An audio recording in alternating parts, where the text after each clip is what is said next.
آپ سوچیں گے کہ پہلے گنبد خضرا کی زیارت کریں، پہلے جا کر کے حضور کے بارگاہ میں حاضری دے دیں، پھر بعد میں جا کر کے، حالانکہ 300-400 کلومیٹر مطلب 5-6 گھنٹے کا راستہ ہے مکے سے مدینے تک، لیکن پھر بھی آپ آرام نہیں کرنا چاہیں گے، پہلے گنبد خضرا کی طرف آئیں گے۔ یہ محبت، اسی نبی نے ارشاد فرمایا قرۃ عینی بالصلاۃ، نماز میری آنکھوں کی ٹھنڈک۔ ہماری کیسی محبت ہے؟ کیا یہ زبانی محبت ہے کہ ہم زبان سے کہہ دیتے ہیں؟ زبان سے تو ہم ان سے بھی کہہ دیتے ہیں محبت کر رہے ہیں، لیکن کرتے تھوڑی نا۔ ہاں؟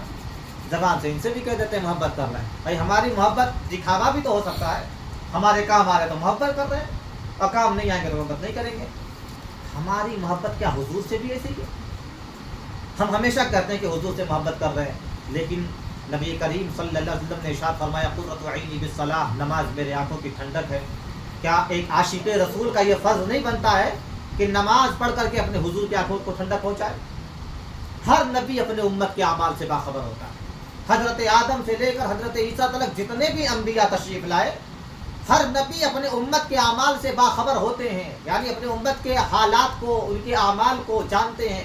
جب وہ گناہ کر رہے ہوتے ہیں اسے بھی جانتے ہیں، وہ نیکی کر رہے ہوتے ہیں اسے بھی جانتے ہیں۔ ہمارے آقا صلی اللہ علیہ وسلم تمام نبیوں میں سب سے اعلیٰ، سید الانبیاء، انبیاء کے سردار، تمام رسولوں میں سب سے اعلیٰ، خلق سے اولیاء، اولیاء سے رسول، اور رسولوں سے اعلیٰ ہمارا نبی، یعنی تمام دنیا میں اللہ کو چھوڑ کر سب سے بلند و بالا مرتبہ اگر کسی کا ہے تو کس کا ہے؟ ہمارے حضور صلی اللہ علیہ وسلم کا۔ تو ہمارے حضور تو بدرجہ اولا اپنے امت کے اعمال سے باخبر ہو۔ آپ دل پر ہاتھ رکھ کر کے سوچیں کہ جب حضور کا امتی یعنی ہم اور آپ جھوٹ بولتے ہوں گے، اور ہمارا یہ عمل حضور کے بارگاہ میں جب پیش کیا جاتا ہوگا، کیا ہمارے حضور کے دل کو ٹھیس نہیں پہنچتی؟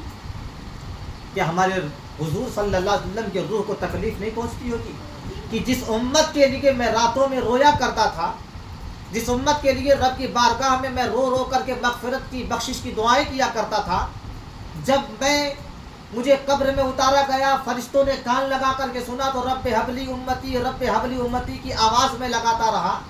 جب میں پیدا ہوا تب بھی رب حبلی امتی، رب حبلی امتی کہتا رہا۔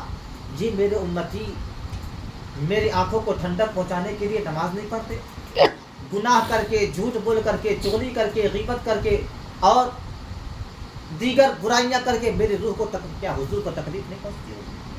وہ تکلیف پہنچانے والے غیر مسلم ہیں؟ وہ تکلیف پہنچانے والے کوئی یہودی عیسائی وغیرہ ہیں؟ نہیں، وہ مسلمان ہیں۔ اور یار ہم سے زیادہ نماز کی توہین کرنے والا کون ہے؟ ہم سے زیادہ قرآن کی توہین کرنے والا کون ہے؟ ہم سے زیادہ اذان کی توہین کرنے والا کون ہے؟ کیا غیروں کے لیے مسجدوں سے اذان پکارے جاتے ہیں؟ ہمارے اور آپ کے لیے پکارے جاتے ہیں، حی علی الصلاۃ، آؤ نماز کی طرف، حی علی الفلاح، آؤ کامیابی کی طرف۔ کیا ہم نماز کی طرف بڑھتے ہیں؟ کیا ہم ایک عاشق رسول کا اور اللہ کے بندے کا حال تو یہ ہونا چاہیے کہ جیسے ہی مسجد کی اذان کی آواز اس کے کانوں تک پہنچے، اللہ اکبر، اللہ اکبر، وہ دوڑتا ہوا کہے لبیک یا اللہ، میں آ رہا، حاضر ہوں اللہ، میں تیرے بارگاہ میں تیری بندگی کرنے کے لیے آ رہا، تیری عبادت کرنے کے لیے آ رہا۔ لیکن ہمارا دنیا یہ نہیں ہے، ہمارے حال یہ نہیں ہے۔ اللہ نے فرمایا انداز سخن دیکھیں، انداز کلام دیکھیں، رب تعالیٰ کے کلام کا ارشاد فرماتا ہے یا ایھا الانسان ما غرک بربک الکریم، اے انسان تمہیں کس چیز نے، کس شے نے تمہارے کریم رب سے دور کر دیا؟ اللہ تبارک و تعالیٰ کے کم احسانات ہیں ہم لوگوں پر۔ ارشاد فرماتا ہے وَإِن تَعُدُّوا نِعْمَةَ اللَّهِ لَا تُحْصُوهَا، اگر تم میرے نعمتوں کو شمار کرنا چاہو تو گن نہ سکو گے۔ فَبِأَيِّ آلَاءِ رَبِّكُمَا تُكَذِّبَانِ، تم اپنے رب کی کون سی نعمتوں کو جھٹلاؤ گے؟ لیکن آپ ذرا دیکھیں، بے شمار احسانات اللہ تبارک و تعالیٰ کے ہیں ہمارے اوپر، لیکن ہم اللہ تبارک و تعالیٰ کا شکر بجا لا نہیں پاتے۔ آپ آج کے پہلے کے بادشاہوں کی زندگی اٹھا کر کے دیکھیں، وہ بادشاہ جو سراہی میں ٹھنڈا پانی پیا کرتے تھے، کبھی آپ کے فریج کا پانی پی لیں تو رشک کرنے لگیں اور کہیں کہ یہ سراہی کا پانی کون سا ٹھنڈا ہوا کرتا ہے؟ وہ جنہیں مور کے پنکھ سے ہوا دیا جاتا تھا، اگر آپ کی اے سی کی ہوا کھا لیں تو کہیں گے کہ بادشاہت کی زندگی تو یہ لوگ جی رہے ہیں۔ وہ اگر اپنے محلوں کو چھوڑ کر کے آپ کے گھر میں آ جائیں، چھوٹے سے گھر میں آ جائیں اور یہ ٹائلس وغیرہ دیکھیں تو کہیں گے کہ شاہانہ زندگی تو یہ لوگ جی رہے ہیں۔ بادشاہانہ زندگی، بادشاہوں والی زندگی تو یہ لوگ جی رہے ہیں۔ ہمیں گرمی میں پیڑ کی چھاؤں دیکھنی پڑتی ہے، ہمیں گھوڑوں پر چلنا پڑتا ہے، وہ جو